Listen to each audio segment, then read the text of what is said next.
یہ جو لڑکے ہاتھ سے خواہشات پوری کرتے ہیں یہ نیچرل نہیں ہے، یہ نیچرل نہیں ہے. یہ ڈاکٹر تو کہے گا باڈی کو کوئی نقصان نہیں ہے. دیکھو جو لڑکوں سے بدفعلی کرتے ہیں باڈی کو ان کے کوئی نقصان ہوتا ہے؟ مینٹلی بیڑا غرق ہو جاتا ہے ان کا، اتنا بیڑا غرق ہوتا ہے کہ لوط علیہ السلام کہہ رہے ہیں کہ تم عورتوں سے شادی کرو، وہ کہہ رہے ہیں ہمیں عورت سے نکاح میں کوئی رغبت نہیں ہے. وہ جو ہارمونز باڈی میں جو انسان میں خواہشات کو بھڑکاتے ہیں، ان ہارمونز کی ایسی کی تیسی ہو گئی تھی کہ نہیں ہو گئی تھی لوط علیہ السلام کی قوم کی؟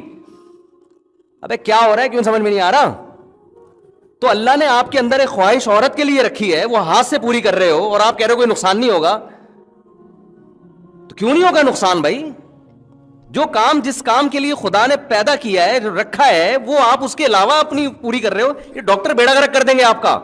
میں کبھی بھی ڈاکٹروں کی فیلڈ میں ٹانگ نہیں اڑاتا، لیکن اگر ڈاکٹر ایسی باتیں کرنا شروع کر دے نوجوانوں کو برباد کر کر کے، اخلاقی برائیوں میں بھی اور جسمانی خرابیوں میں بھی، تو ہمارا فرض بنتا ہے کہ اللہ نے تھوڑی بہت کھوپڑی ہمیں بھی عطا فرمائی ہے، اس کھوپڑی کو استعمال کرنا چاہیے. ایک ڈاکٹر صاحب نے یہاں تک کہہ دیا کہ جو فحش فلمیں دیکھ کے یہ کام کرتے ہیں ان کو تو نقصان ہوتا ہے، جو نیچرل کرتے ہیں نا وہ ان کو نہیں ہوتا. ڈاکٹر صاحب سے کوئی پوچھے کہ جو فحش فلم دیکھے بغیر کر رہا ہے نا، وہ فحش فلم اپنی کھوپڑی میں چلا رہا ہوتا ہے پوری. نہیں یہی بات سمجھ میں، کیونکہ اللہ نے مرد میں جو جذبہ رکھا ہے نا، وہ عورت کو دیکھ کے یہ سیکس ابھرتا ہے. تو یہ کیسے ممکن ہے کہ اپنے ہاتھ سے خواہش پوری کرے اور عورت کا تصور دماغ میں نہ لے کر آئے؟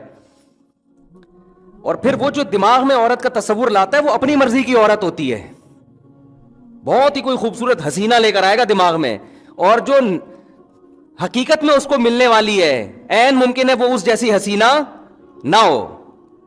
تو جب اپنے آپ کو ایک چیز پہ سیٹ کر لیا تو جس پہ ہونا چاہیے تھا اس پہ سیٹ ہوگا. پھر یہ ابے مجھے ایک بات بتاؤ، تمہاری کیا ہو گیا یار، میں سمجھ میں نہیں آ رہا. تم مجھے ایک بات بتاؤ، جو آدمی لینڈ کروزر میں گھومنے کا عادی ہو گیا ہو، اس کو گدھے پہ سواری میں مزہ آئے گا؟ ڈاکٹر تو رپورٹ پیش کرے گا لینڈ کروزر میں گھومنے سے بھی کوئی بلڈ میں کوئی کمی نہیں ہوئی، جتنے سیل ساری وٹامن سارے سب فٹ فاٹ چل رہے ہیں. اب گدھے پہ بٹھایا تو بھی بالکل ویسے. اب بھائی اس کو عادت پڑ گئی ہے لینڈ کروزر میں سفر کرنے کی، اب آپ اس کو پرانے زمانے میں گدھا گاڑی پہ بٹھا رہے ہو، اس کی کمر کی ایسی کی تیسی ہو جائے گی، اس کا بیڑا غرق ہو جائے گا اور یہ ڈپریشن میں چلا جائے گا. تو جو لوگ ہاتھ سے اپنی خواہشات پوری کرتے ہیں، شادی کے بعد جو ان کی لائف ہے وہ لازمی ڈسٹرب ہوتی ہے. کچھ لوگ کہتے ہیں ہمیں کچھ نہیں ہوتا، اصل میں آپ کو پتہ ہی نہیں ہے کہ اگر یہ نہیں کرتے تو پھر کیا ہوتا آپ کو. سمجھ میں آ رہی ہے نا بات؟ ایک آدمی اندھوں میں پیدا ہوا تو وہ تو کہہ رہا ہے یہ نظر وظر کیا ہوتا ہے؟ بھائی کچھ بھی نہیں ہوتا، میں تو نارمل لائف گزار رہا ہوں. اسے کچھ دن کے لیے آنکھیں دے دو تو پتہ چلے گا آنکھوں کے ساتھ لائف کیا ہوتی ہے اور وداؤٹ آئیز لائف کیا ہوتی ہے. تو جنہوں نے نہیں کیا ان کی شادی کے بعد کی زندگی، اور جو کرتے کرتے عادی ہو چکے ہیں ان کی شادی کی لائف کی زندگی میں کیا ہوتا ہے فرق. اب اس نے کمپیئر ہی نہیں کیا ہوتا نا، اس کو وہ حیات ملی نہیں ہوتی، وہ لائف ملی نہیں ہوتی، تو کیسے کمپیئر کرے گا یہ؟ تو لیکن جس نے اپنے آپ کو اس طرح ایک دفعہ کیا تو پھر ایک دفعہ نہیں ہوگا، پھر 2 دفعہ ہوگا، پھر 3 دفعہ ہوگا، پھر بار بار یہ ٹرک ختم ہونے کے بجائے اور زیادہ بڑھتی رہے گی. یہ نشے کی طرح ہے، یہ بالکل ایسا ہی ہے جیسے کوئی ٹینشن میں تھا، آپ نے اس کو تھوڑی شراب پلا دی کہ یار تھوڑا ریلیکس ہو جائے گا، تو وہ ریلیکس تھوڑی ہوگا، اب دوبارہ ٹینشن میں آئے گا اور جلدی آئے گا ٹینشن میں. پہلے تو ٹائم کے بعد آ رہا تھا، اب جلدی آئے گا ٹینشن میں. اب پھر 1 گھونٹ پیا، اب 2 گھونٹ پیے گا، پھر 1 بوتل پہ آئے گا، پھر 2 بوتل پہ آئے گا، پھر وہ بن جائے گا شرابی. تو اس لیے جو اللہ رسول نے کہا ہے نا وہ غلط نہیں ہو سکتا. اللہ میاں نے ہمارے لیے ایک ہی آپشن رکھا ہے بھائی، نکاح کرو. اور تمہارے لیے اللہ نے کس کو پیدا کیا؟ بیوی کو پیدا کیا بس.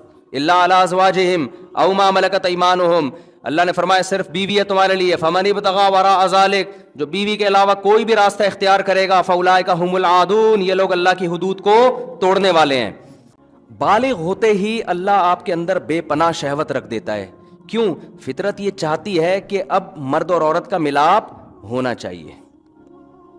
آپ نہ چاہتے ہوئے بھی شادی کرو، آپ قدرت یہ چاہ رہی ہے.